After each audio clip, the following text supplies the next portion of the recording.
Hello, my name is Visluggers, and this video will be a follow-up video to my previous Total War Warhammer video, which wasn't quite too friendly towards the franchise. And I wanna correct myself, since the game is now actually out and there's way more information for you to think about, is this game good or not? Now right out the bat, I'm gladly going to say that I was wrong, and I'm happy I was wrong, thinking that the game would be a colossal failure like the Rome 2's launch was. I was expecting it to be really bad because it had the same symptoms of the Rome 2, ridiculous hype behind it from the developers and not from the community that much. It was mostly from the developers and the same kind of demos and everything that we've seen and been burned before. But this time it seems to hold water a lot better. Now, personally, I have not played the game. I have not had hands-on experience on the game. My experiences of this game is pretty much picked up from live streams, YouTube videos, written reviews from different game sites and websites, and also some Steam reviews, which are something that you need to take a little bit carefully, because, you know, anyone can write there. But I feel like it's a good thing to have as much of different kinds of opinions and ways to look at the same thing, and then form your own kind of opinion, and then actually look at the thing. Of course, it's a little bit different to look at the thing and play the thing, but this is what I've found out. Now, starting from the campaign, the pacing seems to be, I feel like, pretty neat. So it doesn't really change from the original formula all that much. And I think they pretty much found a quite sweet spot for the campaign to progress. Recruiting isn't like you can only make 1 or 2 units at a time. You can actually quite often make 3 or even 4 units on a single army, and you can have multiple armies recruiting units. And speaking of armies, it's still maxed out to 20 units in a single army, which is, I think, a little bit of a shame. Maybe they could have had some kind of option that have large armies unlocked, and instead of 20 you could have 40 units. That would be awesome. Of course, it would make some kind of performance issues and so forth, but it could have like a warning label on it that, you know what, if you put this, you might find some problems, but you can do it. Of course, this is something that can most likely be modded in later, since there are going to be some sort of mod support, so it should be achievable. Now, another thing that really caught my eye is the underground networks, which is a very nice idea in the theory that the dwarves, for instance, do go underground most of the time, you know, lore-wise and so forth. And the orcs tend to fight them a lot, so they figured out to use the underground networks as well. And I think that's a pretty neat idea, and the in-game mechanics that you can kind of skip mountains and stuff you cannot go past regularly, so you can go under them, is really neat and can save your ass in a variety of situations. But where it's a little bit, well, a bit annoying is that you can't really blockade a dwarf or an orc army. Let's say you have a choke point and you're like, yeah, that army is coming here, and I'm just gonna sit with my like I'm an immovable army right in the middle, so they can't go around it. Well, they can just simply use the underground network and bypass your army just like that, which is a bit annoying, but I guess it's some of these mechanics that, you know, you just need to grow to learn to like it or play around with it. I think it's still a neat thing because it's so dwarf-like that it would be a bit silly if that wouldn't be in the game, but it will most likely result in a couple of really annoying situations. And then the characters, the hero characters, legendary lords and lords. Now, in the early Total War games, you really kinda had no control over the lords, and they just gained some traits and whatnot, and it was all RNG dependent. Now from Shogun 2, you actually could manage your agents, picking the skill roots from the skill tree what you wanna get from your characters. And that's been really good. Only, for instance, Rome 2, since the years went so fast, it was really hard to ever get your agents to be max level. I don't know have they, done anything to that since the time when I really played the game, but in here it's not that big of a problem because the Warhammer universe is quote-unquote timeless.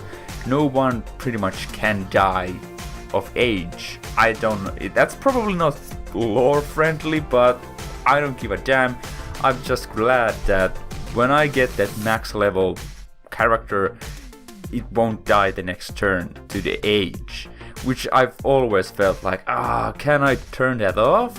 And now every character is kind of timeless, which is really nice. And I was supposed to mention about the skill trees that they are a lot bigger right now. The branching paths are not so detailed, I guess. There's a lot more skills, but it's quite linear. And you get, I think, maximum level of 20 at least? Not too sure.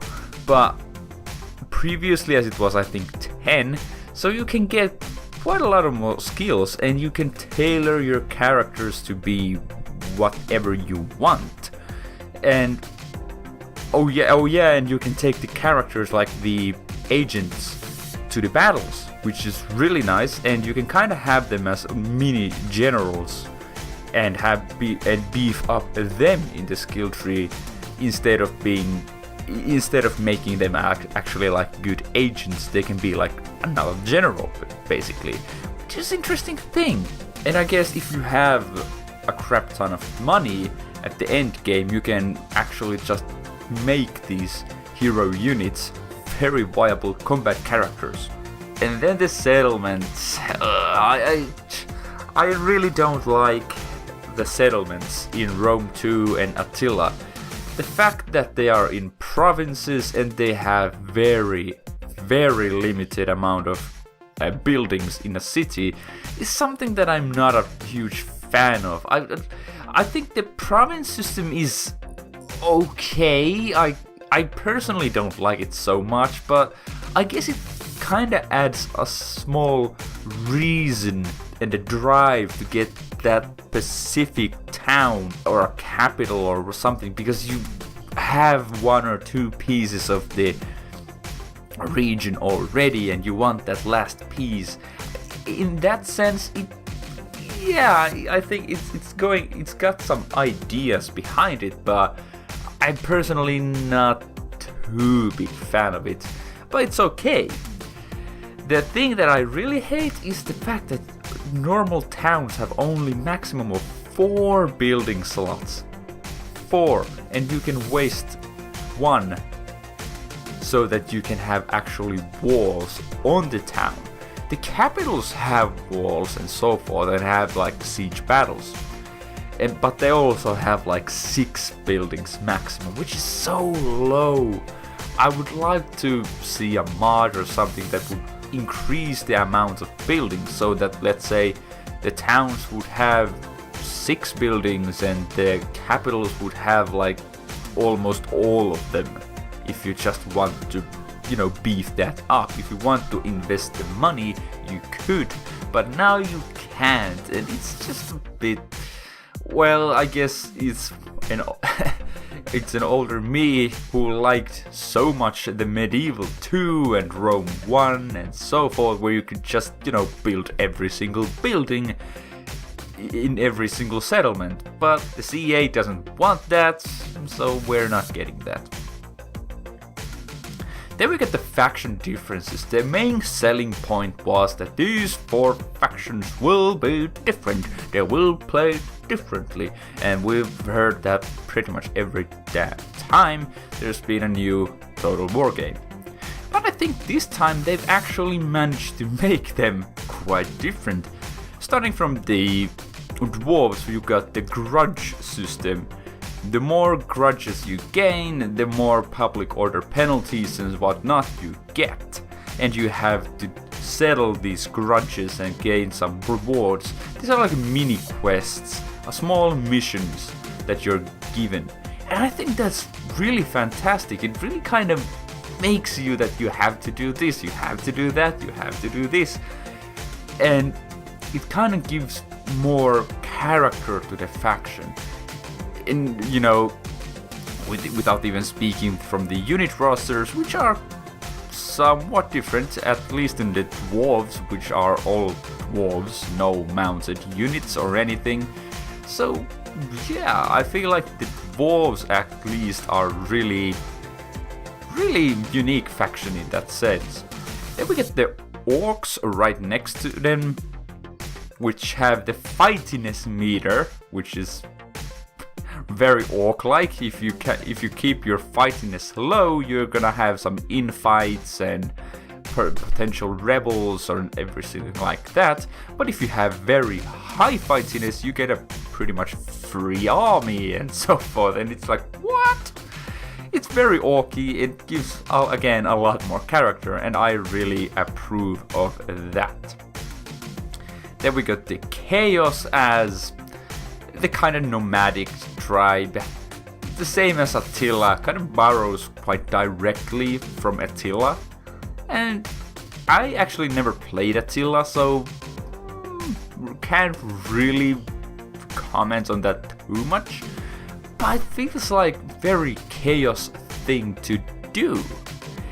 And it kind of opens up a very different kind of faction to play with. But anyways, then we got the Empire, which is the most traditional kind of Total War faction. Nothing really sets it apart from a regular Total War game faction. It's got the cavalry, it's got the infantry, it's got the artillery, and it doesn't get any kind of own specialities. So I guess its own flavor is that it doesn't have it. So, and then we get the undead or the vampire counts, whatever, which is very similar in the unit roster to the Empire, except that they've got some monster units and so on. The thing is that you are raising dead and they cannot flee, and they just crumble to dust if they are, really outmatched in a combat. And you can actually recruit soldiers or raise the dead in the enemy lands, which you cannot do with other factions, in exception of the chaos. But I think that, it really gives a very different kind of play style to the factions, all of them. And that's a great thing, because in the previous Total Wars, it's like, you play 1 or 2 factions and then you kind of see the game. So I think this is actually like, well, of course the idea at the end of the day is quite same with every single faction: build cities, destroy the enemy, exception of the chaos. But it really has its own little struggles. And yeah, I feel like that they finally got the faction differences that they've been advertising for us in a long time. And then finally, no more campaign stuff, the in-game stuff, like the in-game battles and so forth. when you engage in a real-time strategy combat. The performance seems to be pretty good actually from the most part. They've been nailing that down pretty well. The detail on the models is reasonably good. I feel like they kind of stopped making the models ridiculously accurate and everything to make the performance a little bit better, and I think that's what they really needed to do, so that most of the people are able to play the game without huge hiccups on frame rates and so forth. What I've understood is the game actually hasn't crashed that much for people, which is okay, but I feel like the recent Total War games actually hasn't crashed that much anyways. But the biggest thing is that the battles are still quite quick. If you have just a head-on-head combat, both of the teams have like 10 units of melee fighters, and they just clash on the middle, fight it out. It's really over in a couple of minutes, which is a bit bummer. And I would love to see a bit more, like old school strategy, and just let them fight out and make these flanking maneuvers and so on. But that probably can be fixed with mods quite easily. But it would still be nice if it would be the space game.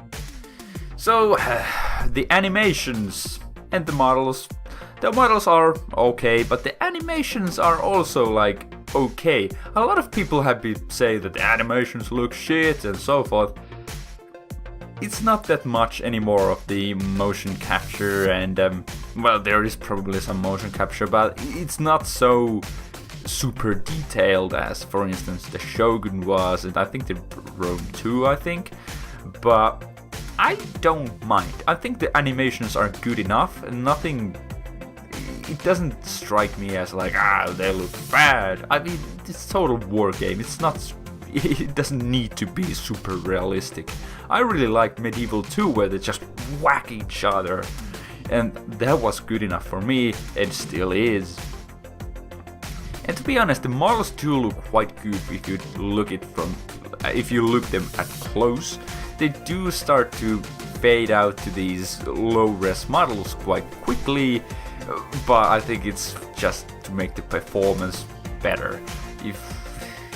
We don't want another game that runs really badly. But speaking of in-game battles, the siege battles, and everyone pretty much already knows, the siege battles are so that there's only one or a maximum of 2 different sides to the castle or whatever.